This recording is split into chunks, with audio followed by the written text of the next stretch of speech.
Pessoal, vamos dar continuidade aqui às estudantes de licitude. Então, de antemão, bom dia, boa tarde, boa noite, boa madrugada. Não sei a hora que você está me assistindo, eu espero que estejam todos bem. Espero que esteja aí com o seu copinho de café. A gente vai falar nessa aula, e para encerrar as estudantes de licitude, a gente vai falar sobre o estrito cumprimento do dever legal, exercício regular de direito e consentimento do ofendido. Olha só, o que mais cai em prova é legítima defesa e história de necessidade. Porém, a gente está falando de um concurso da Polícia Militar, que é um concurso de alto nível. É um concurso que cada vez maior você tem uma maior concorrência e uma concorrência mais bem preparada.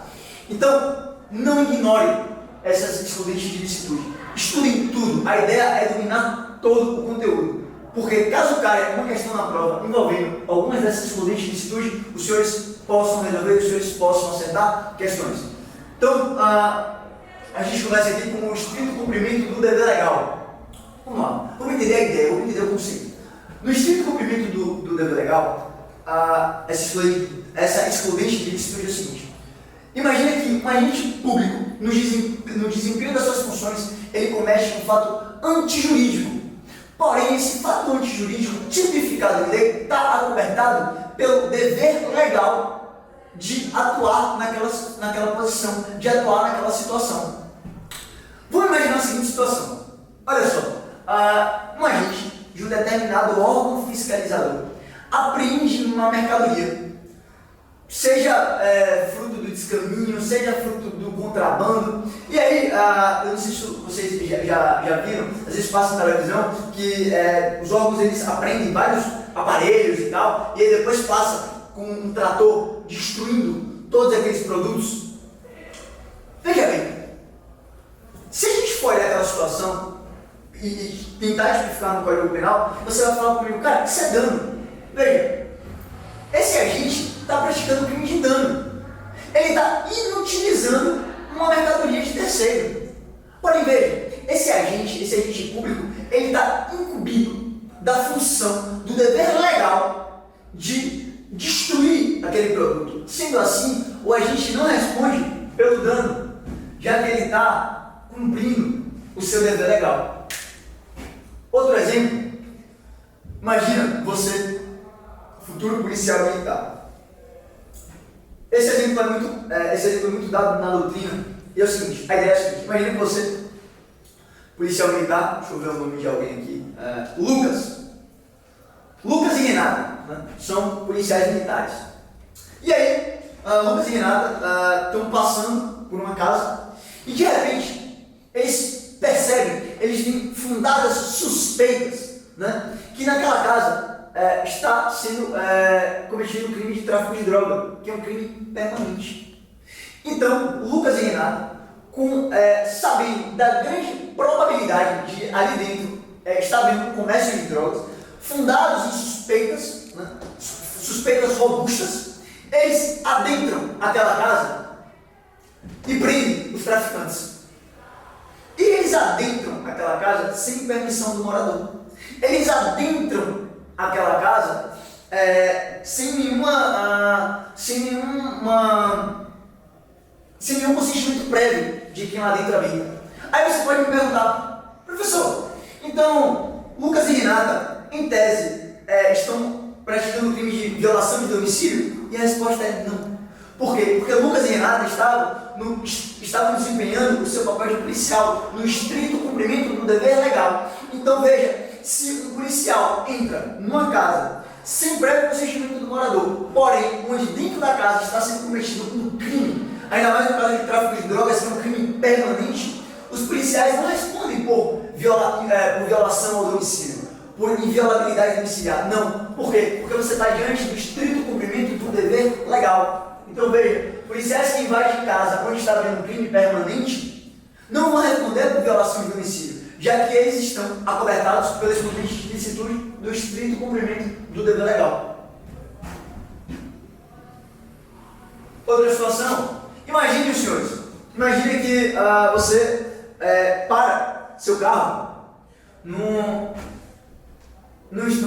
vaga errada, né? Você para seu carro onde não era para estacionar. Então você para o seu carro e vai embora. Vai embora para resolver suas coisas, e quando volta, você vê que seu carro não está mais lá. Seu carro foi guinchado. Seu carro foi guinchado por fiscais de trânsito. Aí você pensa, peraí, o que aconteceu? Foi furto? Furtaram o meu objeto? Não, não foi furto. Já que os fiscais de trânsito estavam incumbidos, estavam no seu dever de guinchar o carro, de retirar aquele veículo daquele local e transportá-lo para outro local. Então veja, nesse caso, mais uma vez, você tem agentes públicos desempenhando a sua função. E quando agente público desempenha a sua função, é claro, a gente tem que ter sempre nortear a ideia da razoabilidade, né, da proporcionalidade. Mas a ideia do estrito cumprimento do dever legal é, quando você tem um agente público que desempenha o seu papel, que desempenha a sua tarefa, embora aquele ato possa parecer antinormativo, se eles estão trabalhando, se eles estão cumprindo o seu dever de forma legal, de forma razoável, de forma proporcional, eles estarão acobertados por essa excludente de ilicitude. E aí, dando seguimento, tem-se a pergunta. Professor, o senhor falou que o estrito cumprimento do dever legal é praticado por funcionários públicos, em regra. E particular? Olha a ideia. E particular? O particular pode invocar o estrito cumprimento do dever legal? O que a doutrina entende, e que a gente já tem decisões na jurisprudência reafirmando isso aqui sim. Veja bem, o particular pode invocar o estrito cumprimento do dever legal. Algum tempo atrás, quando eu dei essa aula, eu falei sobre isso. Uma aluna citou um exemplo pessoal. Essa minha aluna, ela era da área de saúde, e ela me disse que um paciente, quando estava no leito da morte, lhe confidenciou alguns segredos, lhe confidenciou algumas coisas que poderiam ter repercussão na área penal.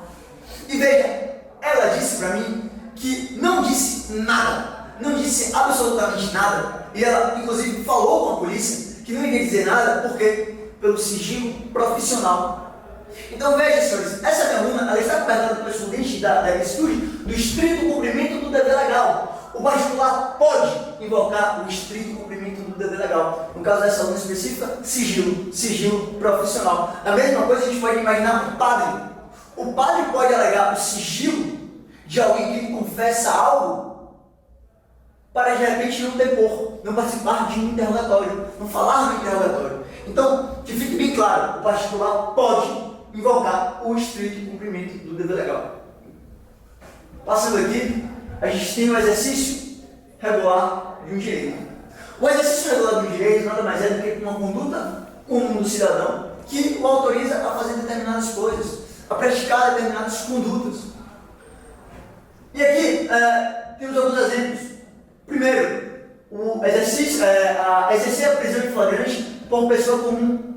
Então, a gente vê isso em constitucional, em direito penal, que o cidadão comum, ele pode prender em flagrante, quando houver uma situação de crime em flagrante, quando houver uma situação de flagrância. Lembra disso? O cidadão comum pode prender em flagrante, o policial deve prender em flagrante. Vamos voltar para a ideia do cidadão comum. O cidadão comum tem um direito legal de, se estiver diante de uma flagrância, de um flagrante, ele ir e prender a pessoa.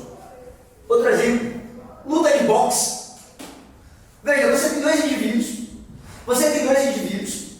que entre si acordam entrar numa luta corporal. Onde dessa luta corporal, onde dessa luta, pode advir lesões corporais futuras. Mas veja, é um exercício regular do direito. O lutador de boxe tem o direito de querer entrar no ringue e confrontar seu adversário, que de antemão aceita o desafio. Agora, claro, e eu sempre reitero isso, tenho em mente que qualquer excesso nas excludentes de licitude, seja esse excesso doloso ou culposo, o agente responderá. O agente responderá pelo excesso, seja ele doloso ou culposo. Na luta de boxe, olha só, na luta de boxe é exercício regular do direito, desde que não ultrapasse, desde que não exceda os limites de uma luta. Eu não sei se você se lembra do caso de Mike Tyson. Veja, vamos trazer esse caso para o Brasil, para a gente analisar esse caso na ótica do nosso ordenamento jurídico, do ordenamento jurídico brasileiro. Quando o Mike Tyson vai lutar contra o seu adversário, a ideia é, olha, será uma luta justa, onde todos deverão seguir as regras do boxe. Ah, professor, mas tem violência? Certo, mas todos devem seguir, não deve haver o excesso. Na luta em questão, o Mike Tyson, ele arranca parte da orelha do seu adversário, ele morde, aquilo não é previsto numa luta de boxe, ele se excede. Então, ele, no Brasil, responderia pelo excesso, porque veja, os lutadores, eles já podem lutar entre si, no caso de uma luta corporal, mordidas, um excesso, dedo no olho, isso excede, isso ocorre no excesso. Então veja, quando o Mike Tyson resolve lutar contra o seu adversário e os dois convêm uma luta de boxe, há um estrito cumprimento do dever legal. Perdoe, senhores, perdoe. Há um exercício regular do direito, Porém, quando o Mike Tyson morde e arranca um pedaço da orelha do seu adversário, você tem um excesso do exercício regular desse direito. Um outro exemplo são os pais que castigam os filhos de forma moderada. Reitero, aqui são os pais que castigam os filhos de uma forma moderada, de uma forma proporcional. Os pais, eles têm o direito de propor a educação a seus filhos da melhor forma, da forma que eles acham ser a melhor. Porém, essa forma não pode ser arbitrária. Essa discricionalidade da forma de educar os filhos tem que guardar proporções com a razoabilidade. Então veja bem, uma coisa é o pai achar que o filho deve ficar de castigo ali durante 5 minutos, de olho para a parede. Já fiquei muitos minutos da minha infância olhando para a parede. Agora outra coisa é o pai virar para o filho e falar assim, olha, eu vou trancar meu filho aqui por 7 dias dentro do quarto. Veja, existe um excesso, um total excesso, uma total desproporcionalidade nesse exercício regular do direito da educação da criança. Então, eu gostaria que vocês guardassem sempre essa informação de, olha, o exercício regular do direito deve guardar, você sempre deve ter a ideia da proporcionalidade, da razoabilidade. E aqui, a gente vem para os ofendículos. Olha só, olha aqui isso aqui. O que são ofendículos? Ofendículos é o que o cidadão usa para proteger sua casa. É uma forma de proteção. E aí a gente vai falando da problemática dos ofendículos. Vamos imaginar o que são os ofendículos. Aqui na Bahia a gente tem aquela coisa de olho de gato. Não sei como vocês chamam isso no estado de vocês, onde vocês moram, mas assim, em cima de casa tem tipo umas garras de metal, o pessoal chama de olho de gato, para realmente você repelir uma agressão ou uma ameaça, né? São tipo lanças. Outra forma de ofendículo é arame farpado ou uma cerca elétrica. Todo cidadão ele tem o direito de proteger sua casa. Todo cidadão tem esse direito. Então assim, eu quero proteger minha casa. Eu quero proteger minha casa contra a invasão. Eu posso colocar olho de gato, eu posso colocar, de repente, uma corrente elétrica que serve da minha casa, eu posso colocar um arame farpado. Isso são ofendículos, são meios de proteção que você coloca na sua propriedade. E aí, a gente vem na ideia os ofendículos são permitidos? São. São permitidos desde que você tenha uma prudência. E volto a falar, eu sempre estou sendo repetitivo, mas volto a falar. Desde que você seja prudente, desde que você seja razoável. Veja bem, se eu tenho um muro da minha casa e o muro tem 1 metro, e eu sei que eu moro de frente, eu moro em frente a uma escola, e aí o meu muro tem 1 metro, e aí eu coloco nesse muro de 1 metro uma cerca elétrica com uma corrente altíssima. Veja só, vocês entendem que é completamente desproporcional. Primeiro, eu moro em frente a uma escola, são várias crianças, são vários moleques pequenos, de idade inferior, e de frente à escola, um muro de 1 metro, eu coloco uma cerca elétrica com uma alta voltagem. Veja, esse ofendículo que eu coloquei para proteger minha casa, percebam que existe uma total imprudência da minha parte, uma desproporção enorme da minha parte. Então, os ofendículos, eles são possíveis, eles são legais, desde que se atenda ao princípio da prudência e da razoabilidade. Veja, eu lembro que quando eu coloquei a corrente elétrica na minha casa, e o muro é alto, então assim, E aí o cara me perguntou qual era a amperagem que eu gostaria de colocar na cerca elétrica. Eu falei, cara, bota aí uns 20 mil volts. E ele falou, cara, você é maluco? Se eu colocar 20 mil volts, vai preso eu e você. Não pode. Por quê? Porque a voltagem não pode ser fatal. Veja, olha o que esse cara me falou. Eu não posso colocar um ofendículo que tenha consequências fatais. Porque a ideia do ofendículo é você repelir uma injusta agressão. É você repelir uma ameaça. E não de você matar. E não de você ocasionar um dano permanente. Entendeu? Essa é a ideia. Então, assim, a corrente, se os senhores forem colocar uma corrente elétrica nas suas casas, vocês já colocaram, devem saber que a corrente elétrica segue um padrão e ela não pode ultrapassar esse padrão, porque se passar você vai estar agindo em excesso e o excesso é punido. Então é isso, eram essas observações que eu queria tratar sobre o exercício regular do direito e passando agora para o consentimento do ofendido. Consentimento do ofendido nada mais é do que o consentimento do ofendido, mas que é uma das coisas muito legais aqui. O consentimento do ofendido ele tem que atender alguns requisitos e vamos enumerar eles aqui. Primeira coisa, o ofendido ele tem que ser capaz, o ofendido ele tem que ser imputável. Veja, esse consentimento ele tem que ser válido. Para ele ser válido, o indivíduo tem que ser imputável.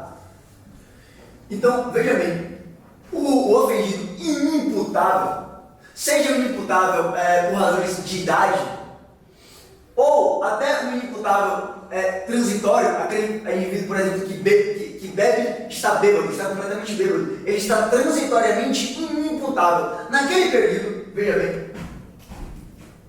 bem, imagina que aqui a bebida. Imagina que nesse intervalo de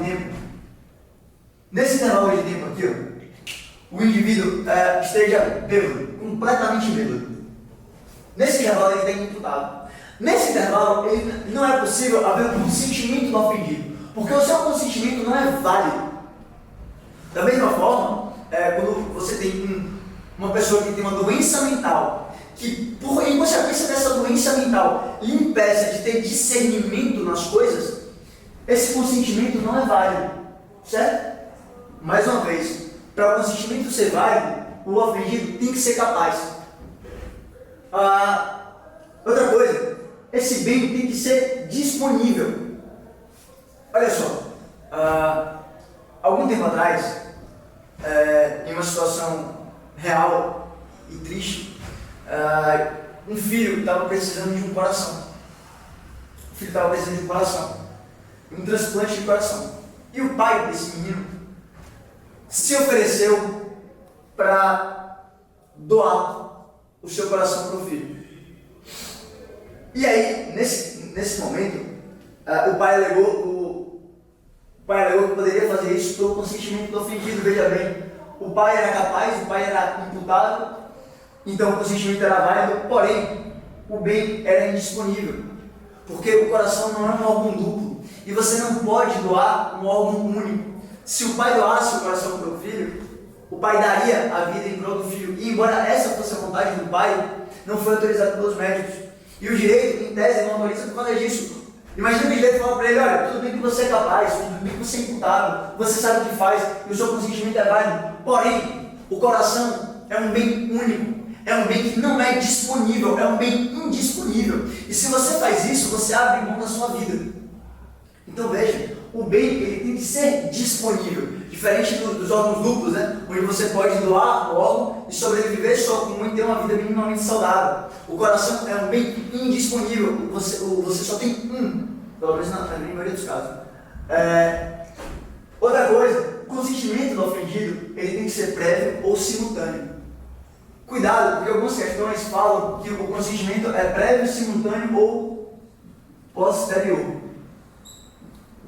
O consentimento posterior pode diminuir a pena, mas não é um excludente de ilicitude. O que vale no consentimento do ofendido é o consentimento ou prévio ou simultâneo. E esse consentimento tem que ser expresso. Veja bem, quando eu fiz uma tatuagem, e imagino que alguns de vocês tenham tatuagens, mas quando você vai fazer essa tatuagem, você deve, pelo menos em regra, assinar um termo. Você deve assinar um termo antes da tatuagem, falando que você está consentindo aquilo. Porque a tatuagem é uma lesão corporal. É uma lesão corporal permanente. A tatuagem, ela ataca, né, a sua pele. Você tem... Pare para pensar que a tatuagem é uma lesão corporal. Então, você consente aquela lesão corporal. Quando você assina o documento, você permite que alguém vá lhe causar uma lesão. Veja, o consentimento é prévio, certo? Embora ele possa ser simultâneo também. E é o consentimento expresso, até porque você assina o papel. Então, assim, a gente tem a ideia da tatuagem. Outro exemplo, a gente tem a ideia da cirurgia plástica. Você tem cirurgias plásticas extremamente invasivas.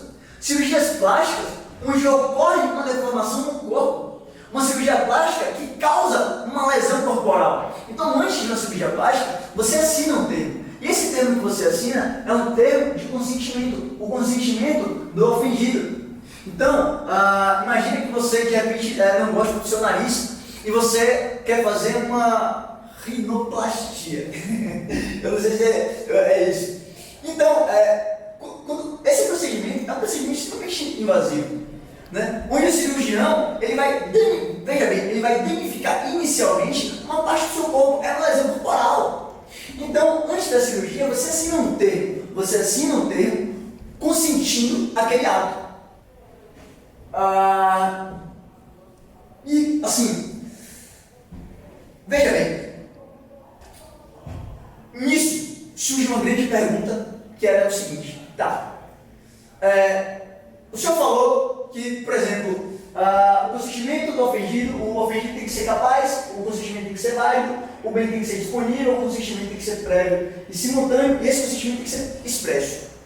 Então vamos lá, imagina que eu resolvo sair daqui e colocar um brinco na orelha. Um brinco é uma perfuração, uma lesão corporal leve. Mas eu estou dando meu consentimento. Falo, cara, eu estou consentindo para que você aplique o brinco em mim. Aí alguns de vocês podem estar se perguntando, e a mãe que fura a orelha da filha recém-nascida?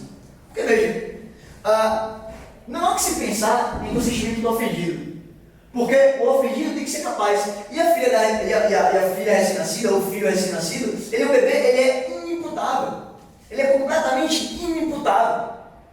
E aí?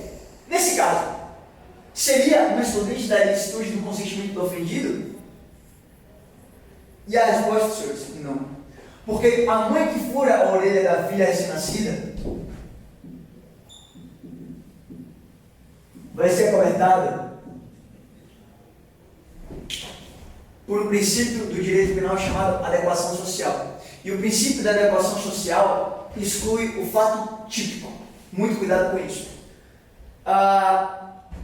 É culturalmente aceito no nosso país, e isso ocorre de forma comum, que as mães e os pais furem a orelha do seu filho quando nascem. Então é algo socialmente aceito, é algo socialmente praticado. E embora o neném não tenha o consentimento, a ele muitas vezes é furada a orelha. Isso vai ter base na adequação social, Então, a mãe que fura a orelha da filha recém-nascida não está cobertada pelo consentimento do ofendido que é excludente de ilicitude. Ela está cobertada pelo princípio da adequação social, que exclui o fato típico. Voltando, e dando seguimento a esse excludente da ilicitude, do consentimento do ofendido, eu queria destacar o seguinte: esse consentimento, se esse consentimento for elementar ao crime, exclui o fato típico. A excludente de ilicitude do consentimento do ofendido, que a gente está vendo aqui, o consentimento não é elementar ao crime. E por isso, ele exclui a tipicidade. Então veja, em todos os casos que a gente viu, seja na tatuagem, seja na cirurgia plástica, seja na colocação de um brinco, seja na colocação do brinco pelo indivíduo imputável, Todos esses exemplos existe uma lesão. Existe uma lesão ao bem tutelado, que é o bem da vida. Porém, o ofendido ele consente para essa lesão. Ele fala, olha, eu sei que vai ocorrer essa lesão, porém, eu estou consentindo a ela. Eu sei dela. O indivíduo que doa um órgão, que é um órgão duplo, ele pode doar. Ele pode doar um órgão duplo. Ele vai viver com um órgão. De forma até saudável, ele está consentindo que se retire dele um órgão. Ele está consentindo que viole o seu corpo de tal forma. Consentimento do ofendido. São figuras, esse consentimento é não alimentar o crime, certo? E por isso exclui a ilicitude. Agora, quando o consentimento é elementar ao crime, você não tem exclusão da ilicitude, você tem exclusão do fato típico. Vou dar exemplo. Vamos lá. Artigo 216b do Código Penal. É crime registro não autorizado da intimidade sexual. Então, assim, isso a gente vai ver quando formos tratar dos crimes sexuais. No artigo 216b fala o seguinte: se você fotografar alguém sem a sua autorização, se você fotografar a intimidade de alguém, né? Então imagine que você está fotografando a sua companheira nua, despida. Se essa fotografia ocorre sem o consentimento dela, você incorre em crime. Artigo 216b, crime de registro não autorizado da intimidade sexual. Veja, eu vou tirar uma foto, não é consentida, eu tiro, é crime. Agora, se essa foto é consentida, não é crime. Por quê? Porque o consentimento é elementar ao crime. Veja, se eu tiro a foto e ela se dispõe a posar para uma fotografia, eu retiro. Veja, eu retiro a negativa. Então, eu vou excluir fato típico. Outro exemplo maravilhoso aqui, artigo 148 do Código Penal, cárcere privado. Olha o crime, cárcere privado. Privar alguém de sua liberdade em cárcere privado. Veja esse crime. A